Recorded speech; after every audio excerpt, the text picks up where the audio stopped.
सुने शब कदर के अलामात अहादीस मुबारका की रोशनी में। ये मुबारक रात खुली हुई, रोशन और बिल्कुल साफ़ और शफाफ होती है। इसमें ना ज़्यादा गर्मी होती है और ना ज़्यादा सर्दी, बल्कि ये रात मोतल होती है, गोया कि इसमें चांद खुला हुआ होता है। इस पूरी रात में शयातीन को आसमान के सितारे नहीं मारे जाते। इस रात के गुजरने के बाद जो सुबह आती है उसमें सूरज बगैर शाह के तलू होता है और वो ऐसा होता है कि गोया 14वीं का चांद हो। अल्लाह तबारक व तआला ने इस दिन तुलूए आफ्ताब के साथ शयातीन को निकलने से रोक दिया है।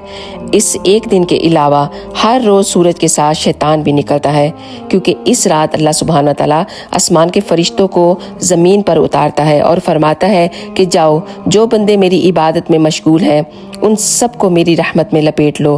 गोया पूरी रात अल्लाह की रहमत उसके नेक बंदों पर बरस रही होती है। सुभान अल्लाह। अगर आपको ये वीडियो अच्छी लगे तो प्लीज़ एक दफ़ा इसको शेयर करके ज़रूर जाइएगा। आप सबका बहुत बहुत शुक्रिया। जज़ाकल्लाह खैर।